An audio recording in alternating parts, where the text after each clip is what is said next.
Tucked away in the vast, enigmatic expanse of the South Pacific, the Solomon Islands emerge as a hidden sanctuary of immense natural beauty and profound historical depth. This sprawling archipelago consists of 6 major islands and over 900 smaller islets, each brimming with lush tropical forests, rugged mountain peaks, and white sandy beaches that stretch endlessly against a backdrop of azure waters. The Solomon Islands are not merely a geographical entity. They represent a breathtaking canvas where the wonders of nature and the echoes of history converge in a vivid portrayal of life and legacy. Honiara, the capital situated on the island of Guadalcanal, serves as the gateway to exploring the rich tapestry that makes up the archipelago. It is a city steeped in the lore of the past, bearing marks of the fierce battles fought during World War II, particularly the 1942-1945 Solomon Islands campaign, which altered the course of the Pacific War. Today, these islands remain a living museum, where rusting relics lie engulfed by the jungle, silent witnesses to the fury of war and the resilience of peace that followed. Beyond the remnants of conflict, the Solomon Islands are custodians of a far older, more mystical heritage that predates recorded history. The islands are reputed to be a place of ancient magic and mythical beings, with local folklore richly laden with tales of giants roaming the dense forests, descendants perhaps of the biblical Nephilim, adding a layer of mystique to the already captivating landscape. These stories, passed down through generations, are not just tales told in the night. They are an integral part of the cultural fabric, shaping the worldview and spiritual practices of the islanders. The natural environment of the Solomon Islands is equally compelling and vital. The islands boast some of the world's most biodiverse ecosystems, with expansive coral reefs that are havens for marine life and dense rainforests home to a plethora of bird species, including the endangered Solomon Island sea eagle. These habitats offer unparalleled opportunities for ecological study and nature-based tourism, drawing scientists and travelers alike who seek to experience one of the planet's last untouched natural havens. As we delve deeper into the life of the Solomon Islands in this exploration, we will uncover the unique traditions of the local communities. These vibrant cultures have thrived in isolation for thousands of years, and today, they offer a window into a way of life that balances modern pressures with ancient traditions. We will witness the ways in which these communities are navigating the challenges of the 21st century, be it climate change, globalization, or economic development, while striving to preserve their cultural heritage and natural environment. This comprehensive journey through the Solomon Islands will not only enlighten us about the rich biodiversity and dynamic history of the islands, but also invite us to reflect on larger global issues. From the lessons of war and peace to the struggles of conservation and cultural preservation, the Solomon Islands stand as a testament to the resilience of nature and humanity alike. Join us as we traverse this extraordinary part of the world, uncovering stories of bravery, beauty, and an enduring spirit that defines the Solomon Islands. Solomon Islands, a sovereign state located in Oceania, to the east of Papua New Guinea. The state includes 6 major islands and over 900 smaller islands. The capital, Honiara, is located on the island of Guadalcanal, which became a famous battleground between U.S. and Japanese soldiers in what is now known as the Solomon Island Campaign of 1942 to 1945. Nestled in the midst of vast oceans, these remote islands have long held a mysterious allure for many. Tales of a tribe of giants, said to be the offspring of Nephilim, still roaming in these islands continue to spark curiosity and fascination among those who seek to unravel the enigma that surrounds these lands. The remote islands were left undiscovered to the rest of the world, inhabited only by indigenous people who had lived on the islands for thousands of years. In 1568, a Spanish explorer by the name Álvaro de Medina became the first European to discover the islands, navigating the oceans from Peru. After discovering the islands, Álvaro named them the Islands of Solomon, with the belief that he had found gold, and not just any gold, but the place where the biblical King Solomon obtained the gold for his temple in Jerusalem. Rumors of such an important find reached explorers in other lands, and in 1595 and 1606, more Spanish expeditions set out to uncover the truth. The discoveries of gold reported by Medina were never verified back then, but in more recent times, companies have managed to mine a large amount of gold from the islands. There's thought to be a substantial amount of gold still buried throughout the land. The mining process for gold on the islands has been controversial, with allegations of exploitation and environmental damage. Some locals accuse mining companies of exploiting their land and resources for their own gain, while others point out the irreparable damage caused by mining activities. However, the allure of the islands is not just about its golds. The native people who have inhabited the Solomon Islands for thousands of years have passed down traditions and oral stories of giants living in the land, much like many other cultures from around the world. And these people, living on the islands, still believe that these giants exist today. The stories of the giants have many variations and interpretations, with some believing them to be benevolent creatures, and others considering them dangerous and malicious. Some legends even describe giant creatures that hunt people, lurking in the shadows and waiting to attack them. Marius Boyrian is a researcher and the research director of the Solomon Anthropological Expedition Trust Board, Incorporated. He is one of the people involved in the investigation process regarding the true giants on the islands. Boyrian is based in Australia, but lived and worked in the Solomon Islands as a helicopter pilot and engineer. He even married a Solomon native woman and became a citizen there. During his stay, he became familiar with the island's culture and traditions, including the stories about the giants. In 2010, Boyrian published the book Solomon Island Mysteries, which contained stories from the local people, including his wife. In his research, he discovered that giants were living on the islands and some were over 10 feet tall. He referred to these giants as Guadalcanal giants. They have long, black, brown, or red hair, double eyebrows, red eyeballs, flat noses, and wide mouths. Marius writes that some of the giants were killing and stealing humans from their villages. He speaks of a huge, rogue, killer giant that attacked the indigenous people. Many warriors died trying to slay the giant, before villages had to be moved to other parts of the islands to protect their people.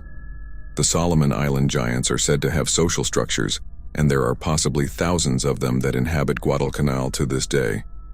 They use complex cave systems to pass from one side of the island to the other, without ever having to see daylight. Among the islanders, one of the most eerie stories related to the giants is the story of Mango. Many years ago, a girl named Mango was taken by the giants. After 25 years being believed dead and never to be seen again, Mango reappears, in an unrecognizable and shocking state. Mango is found to be pregnant and believed to have been taken as a wife by one of the giants for over 2 decades. She gave birth to a half-breed boy who was killed by one of Mango's brothers at the age of 5. Mango herself remained in a severely unstable mental state until her death. According to the story, some of the men on the island are aware of the location where her son is buried. But the stories about these giants were not limited to locals.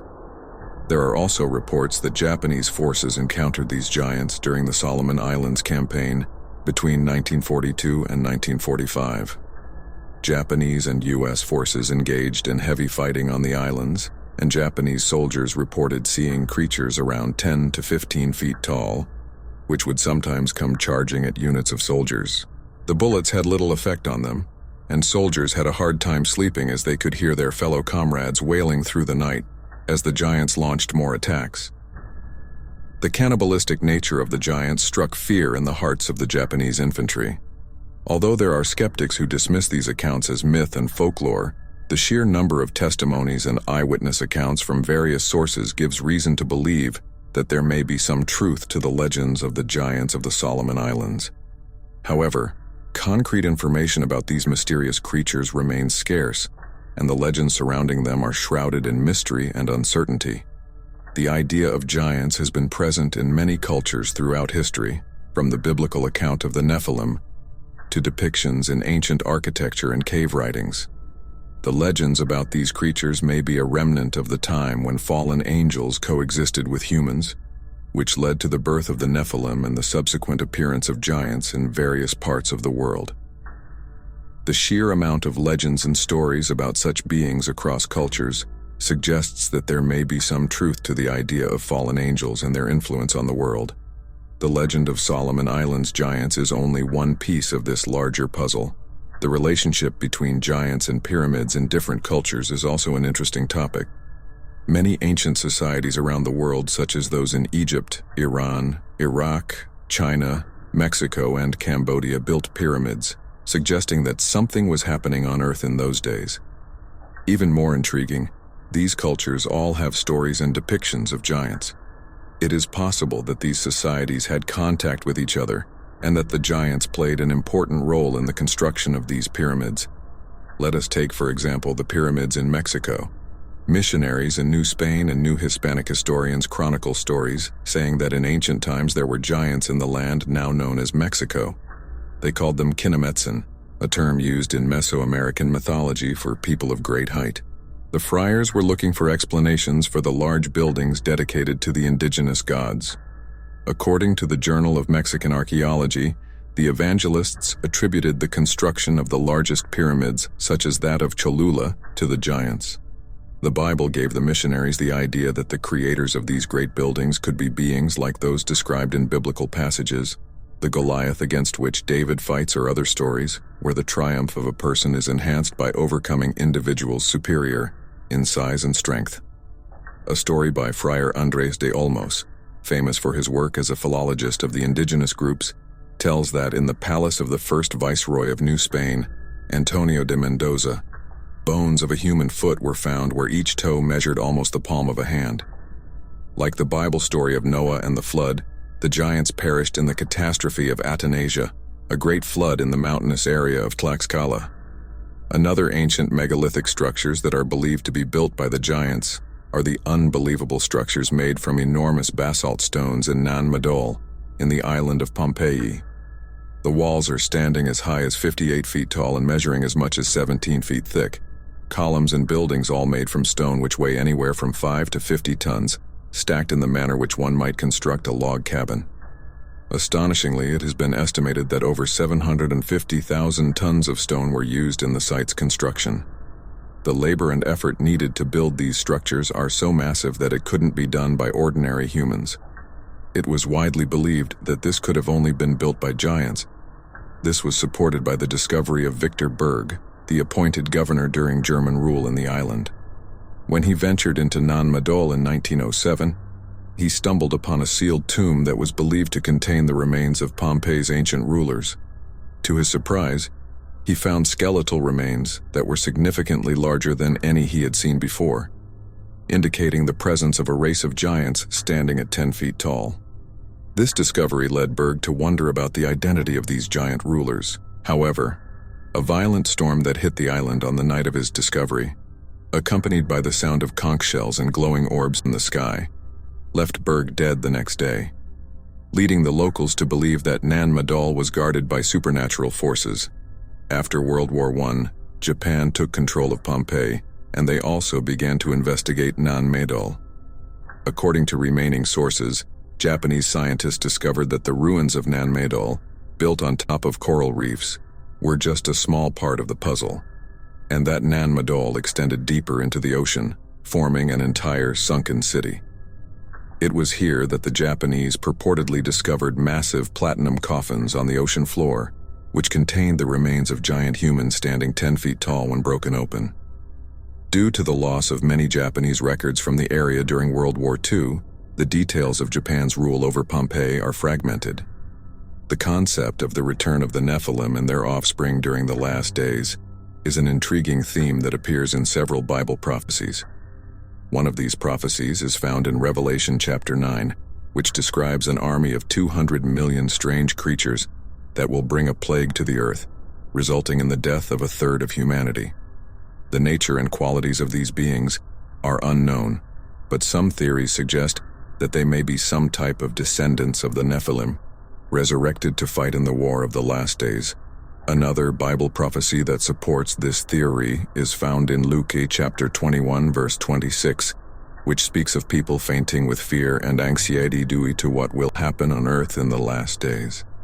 The powers of heaven will be shaken, and men will faint in fear at the sight of what will come upon the earth. Something so terrifying could be the Nephilim and their offspring being resurrected, brought back to life by some type of wicked supernatural event that would occur to usher in the last days of the earth. While these prophecies are open to various interpretations, they are worth considering in the context of the legends and stories associated with giants throughout the world, including those in the Solomon Islands. It is possible that giants still exist today, concealed in the caves of the earth. Only time will tell whether the return of the Nephilim and their offspring is inevitable, or simply the stuff of legend and myth. Do you believe that there are giants living in our midst? By doing so, we not only find peace and joy for ourselves, but also spread these blessings to those around us, creating ripples of goodwill that extend far beyond our immediate reach. In conclusion, God's narrative in our lives is one of endless possibility and profound transformation. By aligning our steps with His divine guidance, we journey toward a future replete with hope, fulfillment, and an everlasting connection to the divine. This is the promise and the blessing of a life lived in faith, a life that, despite its inevitable trials and tribulations, leads to a glorious culmination of peace and spiritual reunion with the Creator. In the vast tapestry of human existence, each thread woven by our experiences, choices, and interactions shapes the overarching pattern of our lives. Within this complex interplay of elements, the presence of God stands as both a cornerstone and a beacon, guiding us through the fog of uncertainty and lighting our way during the darkest nights.